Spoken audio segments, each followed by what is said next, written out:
ಹೆಂಗೂ ಆಗೋ damage ಆಗೋಗ್ಬಿಟ್ಟಿದೆ. Okay, last ನಾನು ದರ್ಶನ್ ಅವ್ರನ್ನ ಮಾತಾಡಿಸ್ತೀನಿ. ಚಿನ್ನಾರಾಮು ಸರ್, ಚಿನ್ನಾರಸಂ, ನಿಮ್ಗೆ ಏನು ಹೇಳಕ್ಕಿದೆ ಬಿಜೆಪಿ ಅವ್ರಿಗೆ ಈ ಎಲ್ಲ ಬೆಳವಣಿಗೆಯಲ್ಲಿ?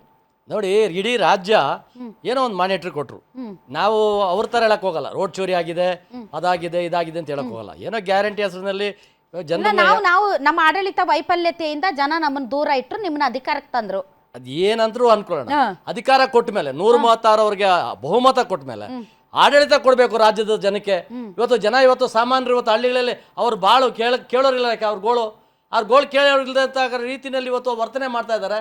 ಒಂದು ಕಡೆ ಸಿದ್ದರಾಮಯ್ಯನವ್ರದ್ದೊಂದು ಗ್ಯಾಂಗು, ಒಂದು ಕಡೆ ಡಿ ಕೆ ಶಿವಕುಮಾರ್ ಅವ್ರ ಗ್ಯಾಂಗು. ನೀವು ಗ್ಯಾಂಗ್ ಇಟ್ಕೊಳ್ತೀರಾ ನಿಮ್ಮ ಪಕ್ಷದಲ್ಲಿ, ನೀವೇನು ಮಾಡ್ತೀರಾ ಮಾಡ್ಕೊಳ್ಳಿ, ಆದರೆ ಸಮಾಜಕ್ಕೆ ಒಂದು ಮೆಸೇಜ್ ಕೊಡೋ ಥರ ಕೆಲಸ ಮಾಡಬೇಕು. ಈ ಕೆಲಸ ಮಾಡಿದ್ರೆ ಇವರು ಎಲ್ಲರೂ ಒಂದು ಕಡೆ ಇವ್ರದೇ ರಾಜಕೀಯ ಮಾಡ್ಕೊಂಡು, ಆ ಗುಂಪುಗಾರಿಕೆ ಮಾಡ್ಕೊಂಡು, ಈ ನಾಟಕಗಳು ಆಡ್ಕೊಂಡು, ಒಂದು ಕಡೆ ಸಿದ್ದರಾಮಯ್ಯನ ಮಗ ಹೋಗಿ ಹೇಳ್ತಾನೆ, ನಮ್ಮಪ್ಪ ವಯಸ್ಸಾಗೈತು, ಇನ್ನು ಅಂತ್ಯ ಆಯಿತು, ಕೊನೆಗಾಲ ಬಂದ್ಬಿಟ್ಟಿದೆ, ಇನ್ನು ಅವರು ಮುಗುತ್ತು, ಇನ್ನು ನೋಡಿ ನಮ್ಮ ಸತೀಶ್ ಜಾರಕಿಹೊಳಿ ಅವ್ರು ಮುಖ್ಯಮಂತ್ರಿ ಆಗಲಿ, ಅವ್ರಿಗೆ ಭಾಳ ಬದ್ಧತೆ ಇದೆ ಅಂತ ಮಾತಾಡ್ತಾರೆ. ನಿಮಗೆ ಯಾರು ಹೇಳಿದ್ರು? ಹೈಕಮಾಂಡ್ ಹೇಳ್ಕೊಟ್ರ ನಿಮ್ಗೆ ಹೋಗಿ ಹೇಳಪ್ಪ ಅಂತ? ಇವತ್ತು ಪಾಪ ಡಿ ಕೆ ಶಿವಕುಮಾರ್ ಬಗ್ಗೆ ನಮ್ಗೆ ಅನುಕಂಪ ಇದೆ. ಅವ್ರು ಹೇಳಿದ್ರು, ಈ SM ಕೃಷ್ಣ ಹೋದ್ಮೇಲೆ ನಾನು ಮುಖ್ಯಮಂತ್ರಿ ಆಗ್ತೀನಿ ರೀ ಗೌಡ್ರು, ನನಗೊಂದು ಅವಕಾಶ ಕೊಡಿ, ನಾನು ಗೆದ್ದು ಬರ್ತೇನೆ, ಮುಖ್ಯಮಂತ್ರಿ ಆಗ್ತೇನೆ, ರಾಜ್ಯದ ಮುಖ್ಯಮಂತ್ರಿ ಒಕ್ಕಲಿಗರಾಗಬೇಕು ಅಂತಕ್ಕಂಥ ಮಾತನ್ನ ಬಹಿರಂಗವಾಗಿ ಎಲೆಕ್ಷನ್ ಮುಂಚೆ ಹೇಳಿದ್ರು. ಇವತ್ತು ಎಲೆಕ್ಷನ್ ಅಲ್ಲ, ನಿಮ್ಮ ಆಗ್ರಹ ಏನು? ಡಿ ಕೆ ಶಿವಕುಮಾರ್ ಮುಖ್ಯಮಂತ್ರಿ ಆಗ್ಬೇಕು ಅಂತನಾ? ಸಿದ್ದರಾಮಯ್ಯನವರು ಕೆಳಗಿಳಿಬೇಕು ಅಂತನಾ? ಅಥವಾ ಸಿದ್ದರಾಮಯ್ಯನವರು ಮುಂದುವರಿಬೇಕು ಅಂತನಾ? ಸತ್ಯ ಹೇಳ್ಬೇಕಾದ್ರೆ ಸತ್ಯ ಯಾರು ಹೇಳ್ಬೇಕು? ಸತ್ಯ ಹೇಳ್ಬೇಕಾದ್ರೆ it's between D K Shivakumar ಅವರು, ಸಿದ್ದರಾಮಯ್ಯನವರು. ಹೈಕಮಾಂಡ್ ಅಂದ್ರೆ ಅಲ್ಲೂ ಕೂಡ ನಾನು ಮೊದಲೇ ಹೇಳಿದಾಗ ಹೈಕಮಾಂಡ್ ಅಂದ್ರೆ ಯಾರು ಅಂತ. Is it Sonia Gandhi or Rahul Gandhi or Priyanka Gandhi or Mallikarjun Kharge? ಯಾರು ಎದುರುಗಡೆ ನಡೀತು ಈ ಮಾತುಕತೆ? ಇಟ್ಸ್ ಬಿಟ್ವೀನ್ ಯಾರ್ಯಾರ ಮಧ್ಯೆ ನಡೀತು ಅದು ಗೊತ್ತಿಲ್ಲ.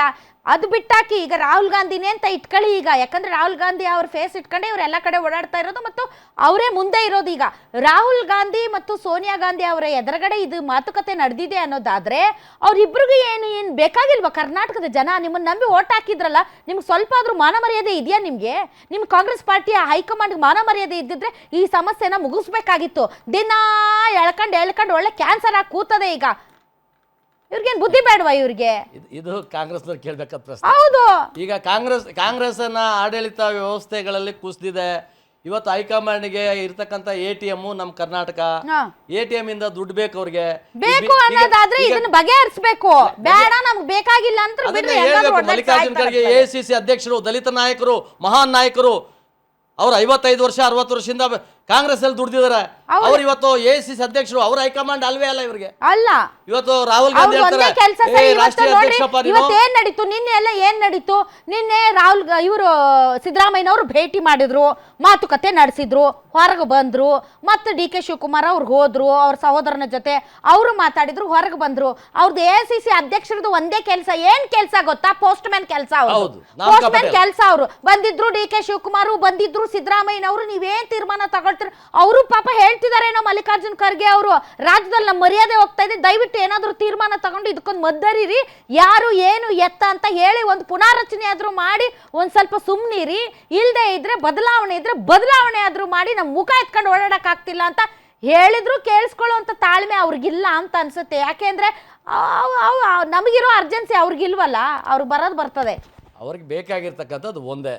ತುಂಬಾ ದಪ್ಪ ಇದ್ದೀರಾ, ಅದರಲ್ಲೂ ಯಾವುದೇ ಸೈಡ್ ಎಫೆಕ್ಟ್ ಇಂದ ಸಣ್ಣ ಆಗ್ಬೇಕಾ? ಎಷ್ಟೋ ಜನ ಹೇಳ್ತಾ ಇದ್ರಿ, ಸರ್ ನಾನು ಜಿಮ್ಗೆ ಹೋಗ್ತಾ ಇದ್ದೀನಿ ಆದ್ರೂ ಸಣ್ಣ ಆಗ್ತಾ ಇಲ್ಲ ಸರ್, ವರ್ಕೌಟ್ ಮಾಡ್ತಾ ಇದ್ದೀನಿ ಆದ್ರೂ ಸಣ್ಣ ಆಗ್ತಾ ಇಲ್ಲ ಅಂತ ಹೇಳ್ತಾ ಇದ್ರಲ್ಲ. 100% ಯಾವ ಜಿಮ್ಗೂ ಹೋಗ್ದಂಗೆ ವರ್ಕೌಟು ಮಾಡ್ದಂಗೆ ನೀವು ಸಣ್ಣ ಆಗ್ಬೋದು. ಪ್ರತಿದಿನ ಬೆಳಿಗ್ಗೆ ಸಂಜೆ 2 ಟೈಮ್ ನಮ್ಮ ಜೀನಿ ಸ್ಲಿಮ್ನ ಯೂಸ್ ಮಾಡಿ ಯಾವುದೇ ಸೈಡ್ ಎಫೆಕ್ಟ್ ಇಲ್ದಂಗೆ ನೀವು ಸಣ್ಣ ಆಗ್ತೀರಾ. ಯಾಕೆಂದ್ರೆ ಜೀನಿ ಸ್ಲಿಮ್ಮು ಒಂದು ಉತ್ತಮ ಆಹಾರ. ಇವತ್ತು ರಾಜ್ಯದಿಂದ ಏನು ಸಂಪನ್ಮೂಲ ಕ್ರೋಢೀಕರಿಸಿ ಯಾರು ತಾಕತ್ತು ಇಟ್ಕೊಂಡು ಕೊಡ್ತಾರೋ ಅವ್ರಿಗೆ ನಾವು ಮುಂದುವರಿಸಬೇಕು ಅಂತ ಒಂದು. ಈಗ ಅಷ್ಟು ಧೈರ್ಯನೂ ಅವ್ರಿಗಿಲ್ಲ. ಯಾಕೆ ಅವ್ರ ಧೈರ್ಯ ಇಲ್ಲ? ಬಿಹಾರಲ್ಲಿ ಹೋಯ್ತು, ಬೇರೆ ರಾಜ್ಯಗಳಲ್ಲಿ ಹಿಂಗೆ ಬದಲಾವಣೆ ಹೋಗಿದ್ದು ಏನ್ ತಗೊಂಡು ಏನ್ ಮಾಡೋದೈತ್ರಿ ಸರ್? ಹೋಗಿದ್ದು ಹೋಗೈತಿ, ಈಗ ಆಲ್ರೆಡಿ ಆಗೋಗೈತಿ. ಅಲ್ಲ, ಆಗಿರೋದ್ರಿಂದ ಇವತ್ತು ರಾಜ್ಯದಲ್ಲಿ ಇರೋ ಅಧಿಕಾರ ಇರುವಂತ ATM ನ ಕಳ್ಕೊಳಕ್ ಯಾರು ರೆಡಿ ಇಲ್ಲಲ್ಲ. ಹಂಗಂತ ಹಿಂಗೆ ಬಿಡದ? ಅಲ್ಲ, ಬಿಡ್ಬೇಕಾದವ್ರು ನಾವು ವಿರೋಧ ಪಕ್ಷದಲ್ಲಿ ಇದ್ದೀವಿ, ಕೇಳ್ತೀವಿ. ದರ್ಶನ್ ಅವರೇ, ತಾವು ಕೂಡ ಒಬ್ಬ ಸಾಮಾನ್ಯ ಕಾರ್ಯಕರ್ತರ, ಜನ ಕೂಡ ನಿಮ್ಮನ್ನ ಹಾದಿ ಬೀದಿಯಲ್ಲಿ ಕೇಳ್ತಿರ್ಬೋದು ಈ ಪ್ರಶ್ನೆ. ಇಲ್ಲ ಅಂತಲ್ಲ, ಏನ್ ಸರ್ ಬದಲಾವಣೆ ಆಗುತ್ತಾ, ಯಾರಾಗ್ತಾರೆ ಮುಖ್ಯಮಂತ್ರಿ ಅಂತ? ನೀವು ಜೆನ್ಯೂನ್ ಆಗಿ ಹೇಳಿ, ಈ ಪ್ರಶ್ನೆ ಕೇಳ್ತಾರ ಕೇಳಲ್ರಿ ಸರ್? ಖಂಡಿತ ಇಲ್ಲ, ಇದು ಮಾಧ್ಯಮಗಳಲ್ಲಿ ಚರ್ಚೆ ಆಗ್ತಾ ಇರುವಂತದ್ದು. ಯಾಕೆ ಅಂತಂದ್ರೆ ಯಾವುದೇ ಬಾರಿ ಡೆಲ್ಲಿಗೆ ಹೋದಾಗ ಅಲ್ಲೊಂದು ಚರ್ಚೆ ಹುಟ್ಟಾಗ್ತಾ ಇದೆ, ಡಿಸ್ಕಷನ್ ಟಿವಿಗಳಲ್ಲಿ ನಡೀತಾ ಇದೆ, ವಿರೋಧ ಪಕ್ಷದವ್ರು ಮಾಡ್ತಾ ಇದ್ದಾರೆ. ಆದ್ರೆ ಮೊನ್ನೆ ಸಿದ್ದರಾಮಯ್ಯ ಸಾಹೇಬ್ರು, ಡಿ.ಕೆ. ಸಾಹೇಬ್ರು ಡೆಲ್ಲಿಗೆ ಹೋದ ಉದ್ದೇಶ ದಿಲ್ಸೆ ಅನ್ನುವಂತ 100ನೇ ಆವೃತ್ತಿಯ ಕಪಿಲ್ ಸಿಬಾಲ್ ಅವರ ಬುಕ್ಸ್ ನ ಇನಾಗ್ರೇಷನ್ ಒಂದು. ಇನ್ನೊಂದು, ಅಮಿತ್ ಶಾ ಅವರ ಅಪಾಯಿಂಟ್ಮೆಂಟ್ ಅನ್ನ ಸಿದ್ದರಾಮಯ್ಯ ಸಾಹೇಬ್ರು ಕೇಳಿರ್ತಾರೆ, ಅದು ಅವರು ಬಿಹಾರ ಚುನಾವಣಾ ವಿಚಾರದಾಗಿ ಅವ್ರಿಗೆ ಸಿಗುದಿಲ್ಲ. ಮತ್ತೆ ಸಿದ್ದರಾಮಯ್ಯನವರು ದೆಹಲಿಗೆ ಹೋದ ಕಾರಣ ಮಾನ್ಯ ಘನವೆತ್ತ ದೇಶದ ಪ್ರಧಾನಿಯವರಾದಂಥ ಮೋದಿ ಸಾಹೇಬರು ಅವರು ಅಪಾಯಿಂಟ್ಮೆಂಟ್ ಕೊಟ್ಟಿದ್ರು ಅದನ್ನ ಭೇಟಿ ಮಾಡಲಿಕ್ಕೆ. ಇನ್ನೊಂದು ಕಡೆ ಡಿ.ಕೆ. ಶಿವಕುಮಾರ್ ಅವರು ರಾಹುಲ್ ಗಾಂಧಿ ಅವ್ರನ್ನ ಭೇಟಿ ಆಗ್ಲಿಲ್ಲ. ಅಲ್ಲ, ನಾವು ಹೋದಾಗ ಡೆಫಿನೆಟ್ಲಿ ನಮ್ಮ ಲೀಡರ್ಸ್ ನ ಭೇಟಿ ಆಗುವಂತ ಇಂಪಾರ್ಟೆಂಟ್ ಬಿಡಬೇಡ್ರಿ. ಅದು ರಾಹುಲ್ ಗಾಂಧಿ ಅವ್ರು ಮೋದಿ ಅವ್ರಿಗಿಂತ ಇಂಪಾರ್ಟೆಂಟ್ ಕಾಂಗ್ರೆಸ್ ಪಾರ್ಟಿಯಲ್ಲಿ. ಮತ್ತೆ ಅದನ್ನ ಬಿಡಬೇಡ್ರಿ, ಆ ಪಾಯಿಂಟ್ ಬಿಡಬೇಡ್ರಿ. ನಮ್ಮ ಹೈಕಮಾಂಡ್ ಇಂಪಾರ್ಟೆಂಟ್.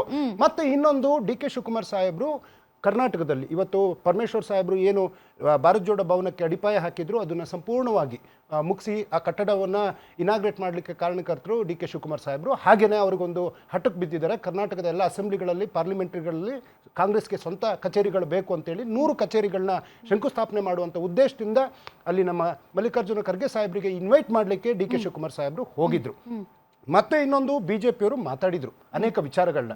ಮೇಡಮ್ ಅಲ್ಲ ಸರ್, ನನಗೆ ಅಲ್ಲಿಂದ ಒಂದು ಮುಂದುವರೆದ ಭಾಗ ಸರ್. ಈಗ ನೋಡಿ, ಇರಬಹುದು, ನಾನು ಒಪ್ಕೊಳ್ತೀನಿ ಸರ್, ಫಾರ್ ಡಿಸ್ಕಷನ್ ಸೇಕ್ ನಾವು ಒಪ್ಕೊಳ್ಳೋಣ, ನಮ್ದು ಮಾಧ್ಯಮ ಸೃಷ್ಟಿ ನಮ್ದು. ಬಟ್ ಇಲ್ಲಿಯವರೆಗೆ ಡಿ.ಕೆ. ಶಿವಕುಮಾರ್ ಅವರಾಗ್ಲಿ ಅಥವಾ ಮುಖ್ಯಮಂತ್ರಿ ಸಿದ್ದರಾಮಯ್ಯನವರಾಗ್ಲಿ, ನೋ ಚೇಂಜ್. ಡಿ.ಕೆ. ಶಿವಕುಮಾರ್ ಅವರು ಆಸ್ ಅ ಡಿ.ಸಿ.ಎಂ ಚೇಂಜ್ ಇಲ್ಲ ಕಣ್ರಿ. ಯಾರು ಹೇಳಿದ್ದು ನಿಮಗೆ ಬದಲಾವಣೆ ಅಂತ? ಬದಲಾವಣೆ ಇಲ್ಲ. ಸಿದ್ದರಾಮಯ್ಯನವರು ಇನ್ನುಳಿದ 2.5 ವರ್ಷದ ಅವಧಿಗೆ ಅವರೇ ಮುಖ್ಯಮಂತ್ರಿಯಾಗಿ ಮುಂದುವರಿತಾರೆ. ಇದರಲ್ಲಿ ಯಾವ ಕ್ವಶನ್ ಅರೈಸ್ ಆಗಲ್ಲ ಅನ್ನೋವರೆಗೆ ಇಲ್ಲಿವರೆಗೆ ಹೇಳಿದ್ದಾರೆ. ನಂಬರ್ 1.